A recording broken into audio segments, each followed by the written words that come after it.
ሰላም የተከበራችሁ ተማሪዎች እንደምንቆያችሁ። ዛሬ የአምስተኛ ክፍል አካባቢ ሳይንስ ይዤላችሁ ቀርብ ያለው ምዕራፍ 1 ክፍል 1ን በዛሬ ቪዲዮ እናያለን። ምዕራፍ 1 እንግዲህ የቦታ መገኛ በካርታ ላይ ይሰኛል። ይህንን ክፍል አብራችሁኝ በደንብ እየተከታተላችሁ እንድትቆዩ ጋብዛለሁ። ቪዲዮውን ላይክ በማድረግ ጀምሩ። አዳዲስ የሆናችሁ ተማሪዎች ደግሞ ሰብስክራይብ በማድረግ ተቀላቀሉ። በቀጥታ ወደ ቪዲዮ እንለፍ። እንግዲህ የዛሬው ቪዲዮ ርዕሳችን መገኛና የካርታን ምንነት ነው የምናየው።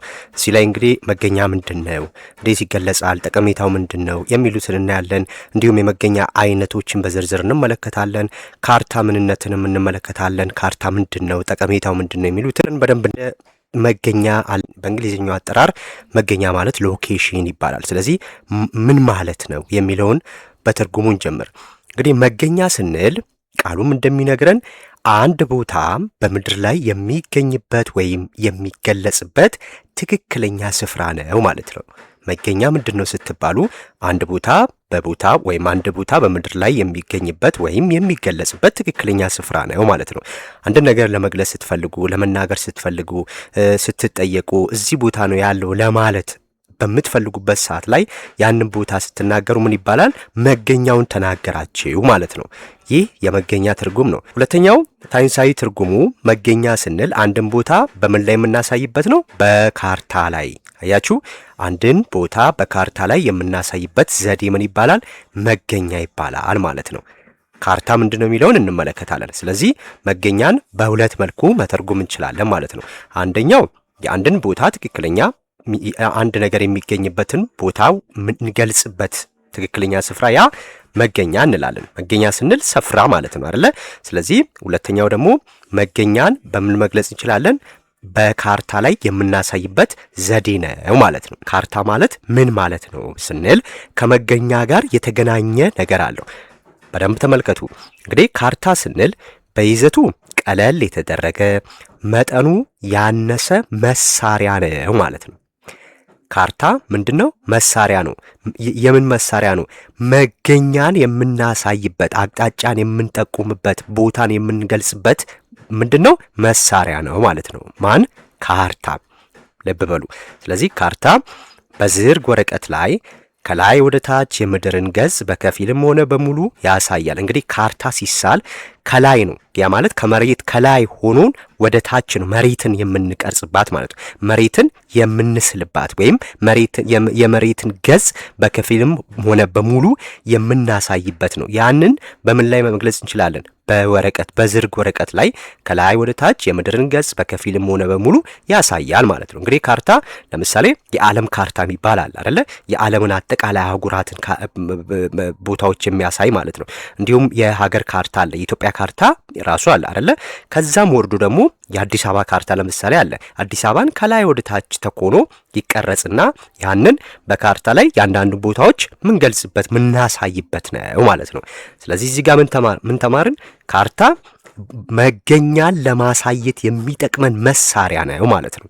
ይሄ ካርታ ነው። ጠቀሜታውን ስናይ ዋና ተግባሩ ምንድነው? የካርታ ዋና ተግባር የአንድን ቦታ መገኛና አቅጣጫ በግልጽ ለማሳየት ያገለግላል ማለት ነው። በደንብ ተመልከቱ።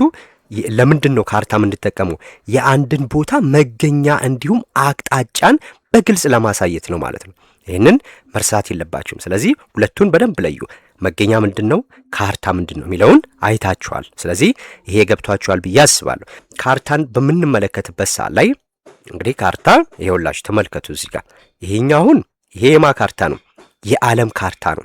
የዓለም ካርታ ይሄን ይመስላል ማለት ነው። እንግዲህ በዓለማችን ስንት አህጉራት አሉ?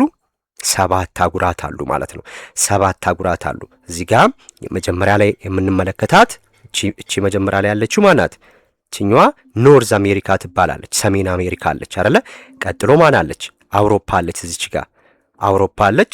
ከዛስ ኤዥያ አለ። ኤዥያ ያያችሁ ሰፊው ከአህጉራት ሁሉ ሰፊው ማን ነው? ኤዥያ የሚባለው ነው። ይሄ ሁሉ ኤዥያ ነው ማለት ነው። እስያ ማለት ነው። በእኛ እስያ እንላለን።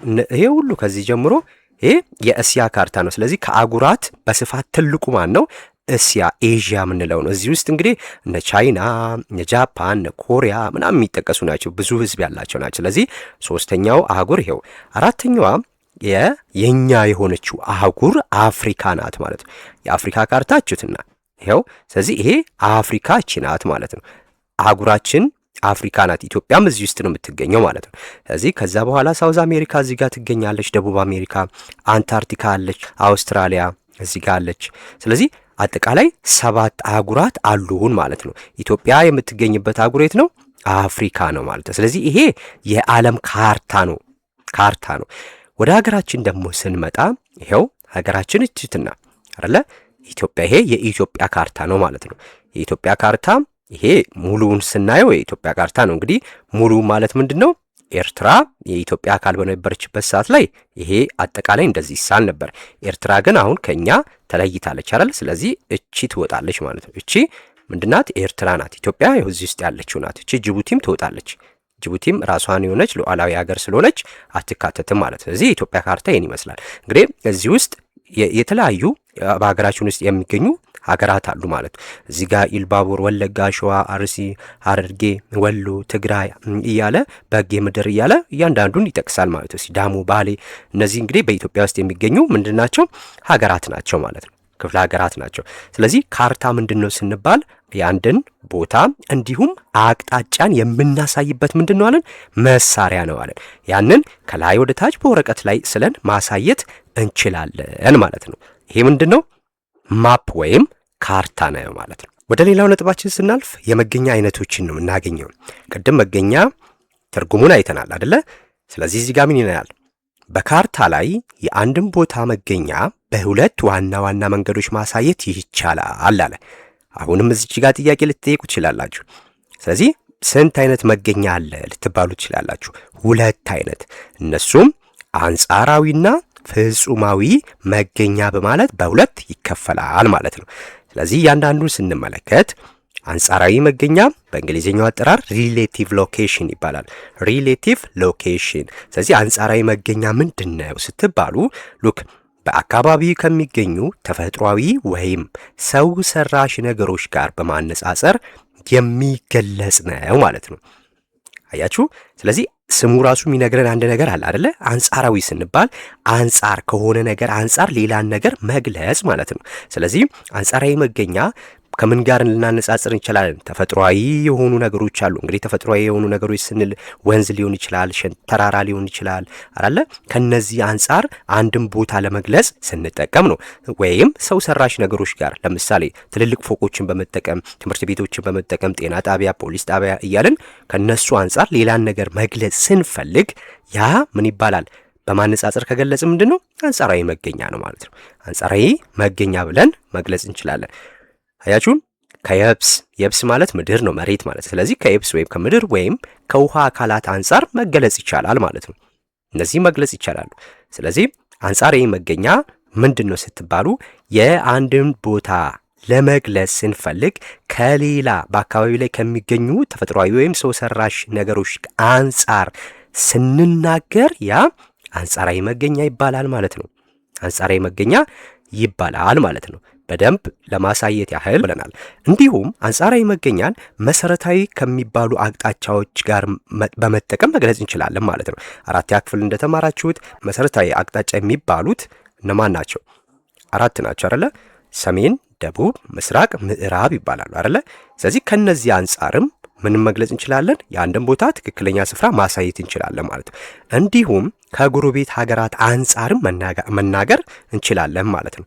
ከጎረቤት ሀገራት አንጻርም መናገር እንችላለን። ለምሳሌ ከጎረቤት ሀገራት አንጻር ስንል እዚህ ጋር ምሳሌ እንመልከት። የሀገር አቀፍ ምሳሌዎችን ስናይ ለምሳሌ ኢትዮጵያ ከኤርትራ በየት በኩል ትገኛለች ተብላችሁ ብትጠየቁ ይህንን የምትናገሩበት አንጻራዊ መገኛን በመጠቀም ነው ማለት ነው። ምክንያቱም ኢትዮጵያ ከኤርትራ በምንድነው በየት በኩል ነው የምትገኘው? በስተ ሰሜን በኩል ነው የምትገኘው ማለት ነው። ስለዚህ ሰሜን የምትለው ደግሞ ምንድናት? መሰረታዊ አቅጣጫ ናት አይደለ? መሰረታዊ አቅጣጫዎችን በመጠቀም ከተናገረን ያንድን ቦታ ያ ምንን ተጠቀም ማለት ነው? አንጻራዊ መገኛን ተናገረን ማለት ነው። ስለዚህ ኢትዮጵያ ከኤርትራ በስተሰሜን ትገኛለች። ይሄ አንጻራዊ መገኛ ነው ማለት ነው። ሁለተኛው ኢትዮጵያ ከሱዳንና ደቡብ ሱዳን በስተ ምዕራብ ትገኛለች።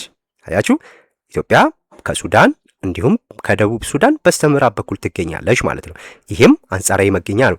እዚህ ጋር እነዚህ ነገሮች ፈተና ላይ ልትጠይቁ ይችላላችሁ። ይዛችሁ ሜዳል እስከ 8ኛ ክፍል ላይ እነዚህ ነገሮች አሉ።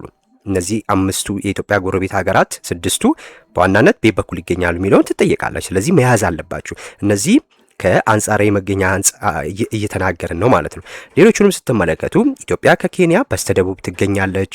ኢትዮጵያ ከጅቡቲ በስተ ሰሜን ምስራቅ ትገኛለች፣ ሰሜን ምስራቅ ትገኛለች። እንዲሁም ኢትዮጵያ ከሶማሊያ በምስራቅና በደቡብ ምስራቅ ትገኛለች ማለት ነው። በምስራቅ እንዲሁም በደቡብ ምስራቅ በኩል ትገኛለች። እንግዲህ ከነዚህ አሁን ከዘረዘርናቸው ስድስት ሀገራት ኢትዮጵያን በድንበር በረጅም ርቀት የምታዋስነው ማናት?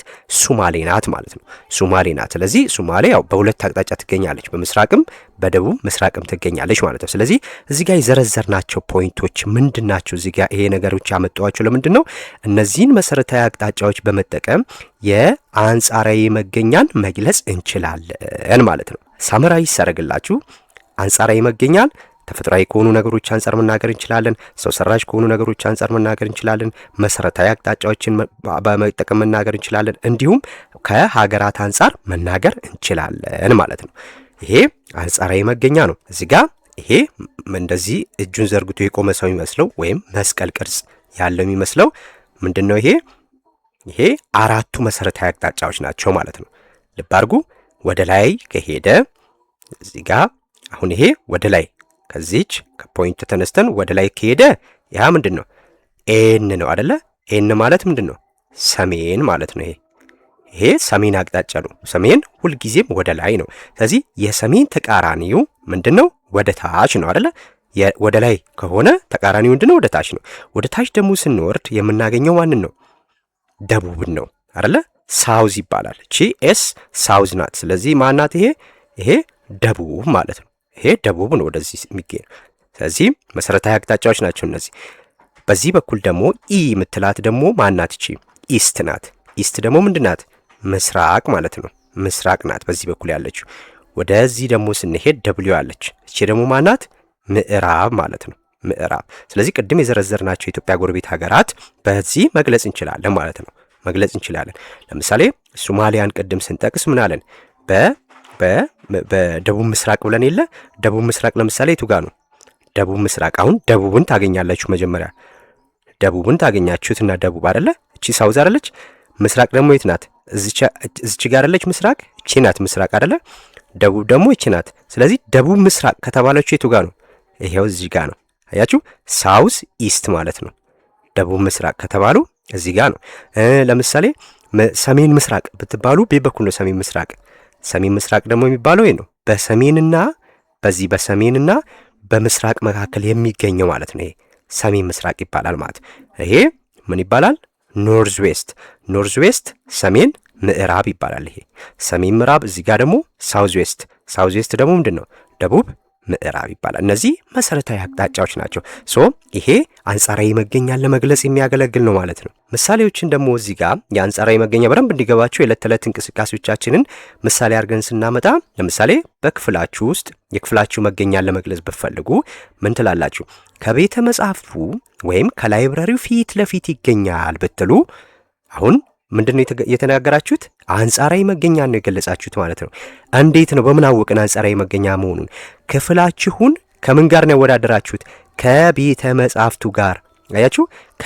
የኛ ክፍል ከቤተ መጻሕፍቱ ፊት ለፊት ነው ብላችሁ ተናገራችሁ። ስለዚህ ይሄ አንጻራዊ መገኛ ነው ማለት ነው። የቤታችሁን መገኛ ስትናገሩ ከጤና ጣቢያ በስተጀርባ ይገኛል ብትሉ አንድ ሰው ጤና ጣቢያውን ካወቀ ከሱ ከጤና ጣቢያው ጀርባ ሲሄድ የእናንተን ቤት ያገኛል ማለት ነው። ይሄም አንጻራዊ መገኛ ነው። ይሄ ለምሳሌ ሁለቱም ምንድን ናቸው? ይሄ ሰው ሰራሽ የሆኑ ነገሮችን በመጠቀም አንድ ቦታ ስትገልጹ ማለት ነው አይደለ? ጤና ጣቢያም ሰው ሰራሽ ነው፣ ቤተ መጻሕፍት ሰው ሰራሽ ነው። ስለዚህ እነዚህን በመጠቀም መግለጽ ትችላላችሁ ማለት ነው አንጻራዊ መገኛ። ሌላው ደፍተራችሁን ለምሳሌ ከቦርሳው በስተቀኝ ይገኛል ብትሉ አንድ ሰው ቦርሳችሁን ካገኘ በቃ ደፍተራችሁን አገኘ ማለት ነው። ከቦርሳው በስተቀኝ በኩል ሲያይ ደፍተራችሁን ያገኛል። እነዚህ በጠቅላላ ምንድን ናቸው? የአንጻራዊ መገኛ የሚገለጹባቸው ነገሮች ናቸው ማለት ነው። በጣም ቀላል ነው። ሁልጊዜ በቀን ተቀን እንቅስቃሴያችሁ ውስጥ የምታርጓቸው ነገሮች ስለሆኑ ይሄ የተላመዳችኋቸው ናቸው፣ አይከብድም ማለት ነው። ሁለተኛው የመገኛ አይነት ደግሞ ፍጹማዊ መገኛ የምንለው ነው ማለት ነው። ፍጹማዊ መገኛ። ይሄ ከአንጻራዊ መገኛ ይለያል ማለት ነው። በእንግሊዝኛው አብሶሉት ሎኬሽን ይባላል። ይሄ ሁለተኛው የመገኛ አይነት ነው ማለት ነው። ምንድነው ታዲያ ፍጹማዊ መገኛ ስንል አንድ ቦታ ከኬክሮስ ማለት በእንግሊዝኛው ላቲቲዩድ ይባላል እና ከኬንትሮስ ሎንጊቲዩድ አንጻር የሚገኝበት ቦታ ነው ማለት ነው። ስለዚህ ፍጹማዊ መገኛን ስናነሳ እነዚህ ሁለት መሰረታዊ ነጥቦችን ማግኘት መቻል አለባችሁ። ላቲቲዩድ እና ሎንጊቲዩድ ወይም ኬክሮስ እና ኬንትሮስን ማወቅ መቻል አለባችሁ ማለት ነው። ስለዚህ ከኬክሮስ እና ከኬንትሮስ አንጻር የአንድን ቦታ መገኛ መግለጽ የምንችልበት ምን ይባላል? ፍጹማዊ መገኛ ይባላል ማለት ነው። ፍጹማዊ መገኛ ላይ ሁልጊዜ ልኬት መኖር አለበት ማለት ነው። ምን ማለት ነው? የአንድን ቦታ መገኛ በምንድን ነው የምንገልጸው? በአሃዝ ነው የምንገልጸው ማለት ነው። በአሃዝ ማለት በቁጥር ነው የምንገልጸው። በቁጥር እንገልጻለን ማለት አያችሁ። በአሃዝ በቁጥር ወይም በዲግሪ ለመግለጽ ያስችላል ማለት ነው። በቃ ናት መሰረታዊ ነጥቧ። ፍጹማዊ መገኛ በምን ይገለጻል ስትባሉ ሁልጊዜም በኬክሮስ በኬንትሮስ ኬክሮስ እና ኬንትሮስ እንዲሁም በቁጥር መደገፍ በቁጥር መገለጽ መቻል አለበት ማለት ነው። ዲግሪ መጠቀም አለበት። እሺ አሁን እዚች ጋር ምን ያስፈልጋችኋል? ኬክሮስ እና ኬንትሮስ ማለት ራሱ ምን ማለት ነው? ኬክሮስ ኬንትሮስ ስንል ምን ማለት ነው? እሱን እንመልከት። እሺ አሁን ኬክሮስ ያውላችሁ ኬክሮስ ማለት እዚህ ጋር ምን አለን? ኬክሮስ መስመሮች ስንል የኬክሮስ መስመሮች ወይም ላቲቲዩድ ማለት በደንብ ከምድር ወገብ በእንግሊዝኛው ኢኩዌተር ይባላል። ስለዚህ ኬክሮስ ማለት ከምድር ወገብ አንጻር ቤት በኩል ምን ስለው ነው? በሰሜን እና በደቡብ ያለውን ቦታ ያሳዩናል ማለት ነው። አሁን ምድር ወገብ ራሱ ማለት ምን ማለት ነው? እንግዲህ የምድር ወገብ ስንል ለምሳሌ እቺን እንደዚህ ብናመጣ ይሄ አሁን ምድር ነው ብለን ብናስብ እቺን ክብ እኩል ቦታ አግድም በደንብ አግድም አያችሁ፣ አግድም ነው ያልኩት። ስለዚህ ምድርን አግድም እኩል ቦታ የሚቆርጠው እቺ መስመር አግድሟ መስመር ምን ትባላለች? የምድር ወገብ ትባላለች። አያችሁ፣ ምድርን ወገቧ ላይ እኩል ነው የቆረጠው ማለት ነው። እዚች ጋር ሁልጊዜ መነሻው 0 ዲግሪ ናት ማለት ነው። ስለዚህ ከምድር ወገብ አንጻር አይደል ያለን ይሄ ኬክሮስ አይደል? ስለዚህ ከምድር ወገብ አንጻር ቤት በኩል ያለውን በሰሜን ያለውን አለ። ስለዚህ እዚህ በምድር ወገብ አንጻር ሰሜን ማለት ነው። ይሄው ከምድር ወገብ አንጻር ሰሜን ወደ ላይ ነው አይደለ? ይሄ ሰሜን ነው። አያችሁ፣ በሰሜን ወይም በደቡብ አለን። ደቡብስ ከምድር ወገብ አንጻር ከዚህ መስመር አንጻር ደቡብ ማለት ወዴት ነው? ወደ ታች። ይሄ ደቡብ ማለት ነው። ስለዚህ ይህ ኬክሮስ ማለት ከዚህ ከምድር ወገብ አንጻር በሰሜንና በደቡብ ያለውን ቦታ የሚያሳየን ነው ማለት ነው። አያችሁ፣ በሰሜንና በደቡብ ያለውን ቦታ የሚያሳየን ምን ይባላል? ይህ ኬክሮስ ይባላል ማለት ነው። እቺ የምድር ወገብ ትባላለች ብያቸዋለሁ። እቺ ከምድር ወገብ ወደ ላይ ወደ ታች እንዲህ መስመሮች ይሰመራሉ። የካንሰር መስመር ካፕሪኮርን እየተባለ የሚሰመራለ። እሱም 6ኛ ክፍል ስትሄዱ በደንብ የምትማሩት ነው። ለአሁን ግን ኬክሮስ ሲባል ምን ማለት ነው? ይሄንን በደንብ እንዲገባችሁ ነው። ኬክሮስ ሲባል ከምድር ወገብ አንጻር በሰሜንና በደቡብ የሚከፍልልን ነው ማለት። ልብ አድርጉ። አግድም ያለውን አይደለም እንወስድ። ይሄ አግድም የምድር ወገብ ነው አይደለ?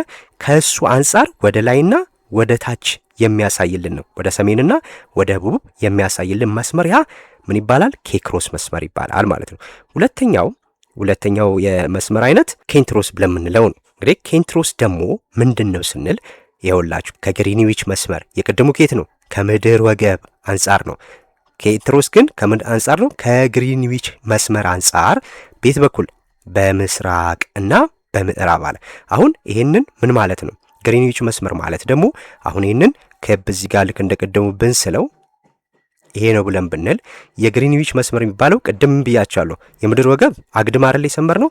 የግሪንዊች መስመር ደግሞ የሚባለው ከላይ ወደ ታች ነው። ከሰሜን ወደ ደቡብ ወደ ታች የሚወርድ ነው። ይሄ መስመር ነው እዚህ ጋር ያለው መስመር ማለት ነው። ስለዚህ ከዚህ አንጻር ወዴትና ወዴት ነው ማለት ነው የሚሄደው አለ? በምስራቅና ነው። ስለዚህ በምስራቅ ሲል ከዚህ አንጻር ከዚህ ከግሪንዊች መስመር አንጻር ወደ ምስራቅ ማለት እንደዚህ ማለት ነው። እንዲሁም ወደ ደቡብ ማለት ደግሞ ወደዚህ ማለት ነው። ማን ነው? ወደ ምዕራብ ማለት ወደዚህ ማለት ነው። ስለዚህ የምትይዙት እናንተ ኬክሮስ ከተባለ ከምድር ወገብ በሰሜንና በደቡብ ያለን ቦታ ያሳያል። ኬንትሮስ ደግሞ ከግሪንዊች መስመር አንጻር በምስራቅና በምዕራብ ያለውን ትክክለኛ ቦታ ያሳያል ማለት። ይህንን በምስል ሳሳያችሁ በደንብ ይገባችኋል። የኬክሮስ መስመር ከምድር ወገብ አንጻር ብለናል። ስለዚህ የምድር ወገብ የሚባለው እቺ ናት ብያችኋለሁ። እቺ መስመር የምድር ወገብ ናት። ሁሌም የምድር ወገብ ከተባለ አግድም ነው የሚሳለው ማለት። ስለዚህ ከዚህ መስመር አንጻር ይሄውላችሁ ይሄው ወደ ላይ ወደ ሰሜን ማለት ወደዚህ አይደለ? እነዚህ መስመሮች ማለት ነው። እነዚህ መስመሮች ወደ ሰሜን የሚሄዱ ናቸው ማለት ነው እዚህ ጋር አይደለ? ስለዚህ ከምድር ወገብ አንጻር ወደ ሰሜን አቅጣጫ ያለውን ወይም ወዴት ወደ ደቡብ ይሄው ወደዚህ ደቡብ ደግሞ ወደ ታች ያለው መስመር ማለት ነው አይደለ? ስለዚህ ወደ ታች ያለውን መስመር የሚያሳይልን ከሆነ ያ ምን ይባላል? የኬክሮስ መስመር ይባላል ማለት ነው። ልብ አድርጉ። ኬንትሮስ ጋር ስንመጣ አሁን ይሄ ኬክሮስ ነው። ላቲቲዩድ ማለት ምንድነው? ኬክሮስ ብያችኋለሁ። ኬንትሮስ ጋር ግን ስንመጣ ከምን አንጻር ነው? ከግሪንዊች ሜሪዲያን። ግሪንዊች ሜሪዲያን ደግሞ ሲባል ምንድነው? ይሄ አያችሁ ቋሚ መስመር ነው። ልብ አድርጉ። የምድር ወገብ አግድም መስመር ነው። ግሪንዊች ሜሪዲያን ደግሞ ቋሚ መስመር ነው። ከቋሚ መስመሩ አንጻር በምስራቅና በምዕራብ ያለውን ቦታ ያሳየናል ብለናል። ስለዚህ ከዚህ ቋሚ መስመር አንጻር ምስራቅ ማለት ወዴት ነው? ይሄው እነዚህ መስመሮች ማለት ነው። እነዚህ መስመሮች ማለት ነው። አያችሁ እነዚህ መስመሮች ምንድን ነው? የምስራቅ አካባቢን ነው የሚያሳዩት። በዚህ በኩል ደግሞ ምዕራብን ነው የሚያሳየን ማለት ነው። ስለዚህ ይሄ ደግሞ ምንድን ነው? ሎንጊቲዩድ ያ ማለት ኬንትሮስ ማለት ነው። ሁለቱን በዚህ መልኩ መለየት ትችላላችሁ። እዚህ ጋር መርሳት የሌለብን ምንድን ነው ዋናው ነጥብ ፍጹማዊ መገኛ ማለት በኬክሮስና ኬንትሮስን ተጠቅመን የምንገልጽበት ትክክለኛ ቦታውን የምናሳይበት፣ ሁልጊዜ ፍጹማዊ መገኛ ደግሞ በአሃዝ መገለጽ አለበት፣ ወይም በቁጥር ወይም በዲግሪ መገለጽ መቻል አለበት። በቃ እንጂ ሰው ሰራሽ የሆኑ ተፈጥሯዊ የአካባቢ ቦታዎችን ከዛ አንጻር ምንናገር ከሆነ ያ አንጻራዊ መገኛ ይባላል እንጂ ፍጹማዊ መገኛ አይደለም። ሁልጊዜም ከቁጥር ጋር መገናኘት መቻል አለበት ማለት ነው። ይሄ መሰረታዊ ነጥብ ነው። ስናጠቃልል የዛሬው ትምህርታችንን እንግዲህ ስለ መገኛ አይተናል፣ ስለ ካርታ አይተናል። እንግዲህ ካርታ ስንል የአንድን ቦታ መገኛ በወረቀት ላይ ቀለል አድርጎ የሚያሳይ መሳሪያ እንደሆነ አይተናል ማለት ነው። ሌላው አንጻራዊ መገኛንም እንደዚሁ አይተናል። ከሌሎች ነገሮች አንጻር የሚነገር ነው። አንጻራዊ መገኛ፣ ፍጹማዊ መገኛም ልክ ኬክሮስና ኬንትሮስ ወይም ዲግሪና ቁጥርን ተጠቅመን የምንናገርበት መንገድ ፍጹማዊ መገኛ ይባላል ማለት ነው። ይሄን ይመስላል እንግዲህ ዛሬው ይዤላችሁ የቀረብኩት ምዕራፍ 1 ይሄን ይመስላል ማለት ነው። ስለዚህ ጠለቅ እያለን ስንሄድ ደግሞ ጨመር እያደረግን ልክ እንደዚሁ በሚገባችሁ መልኩ ይዤላችሁ እመጣለሁ ማለት ነው። እነዚህን ጥያቄዎች ይህን ቪዲዮ ካያችሁ በኋላ መስራት ይጠበቅባችኋል ማለት ነው። የመጀመሪያው ጥያቄ አንድን ቦታ ከባህር ወይም ከጎረቤት ሀገራት አንጻር መግለጽ የትኛው አይነት ነው አለ። የትኛው አይነት የመገኛ አይነት ነው? ከሁለቱ አንዱ ነው ማለት ነው። ሁለተኛው የአንድን ቦታ መገኛ በዲግሪ ወይም በቁጥር ለመግለጽ የትኛውን የመገኛ አይነት እንጠቀማለን አለ። በቁጥር ወይም በዲግሪ። ሶስተኛው ኢትዮጵያ ከኬንያ በስተደቡብ ትገኛለች የሚለው አንጻራዊ መገኛ ነው ወይስ ፍጹማዊ መገኛ? እነዚህ 3 ጥያቄዎች ለእናንተ ቤት ስራ ናቸው። እነዚህን በኮሜንት መልሶቻችሁን አስቀምጡልኝ። እያንዳንዳችሁ ትክክል ናችሁ፣ ትክክል አይደላችሁ የሚለውን መልሼ ልክላችኋለሁ ማለት ነው። ለዛሬ የዛሬው ቪዲዮ ይሄን ይመስላል። እንግዲህ በእርግጠኝነት የገባችሁ ይመስለኛል። ያልገባችሁ ነገር ካለ በኮሜንት ላይ አስቀምጡልኝ። አሁንም አዳዲስ የሆናችሁ ተማሪዎች ሰብስክራይብ በማድረግ ይህንን የተማሪ ቤት የተሰኘው ቻናል ተቀላቀሉ። አመቱን ሙሉ አብረን እንዘልቃለን። በቀጣይ እስከምንገናኝ መልካም ጥናት፣ መልካም ጊዜ ይሆንላችሁ። ባይ ባይ።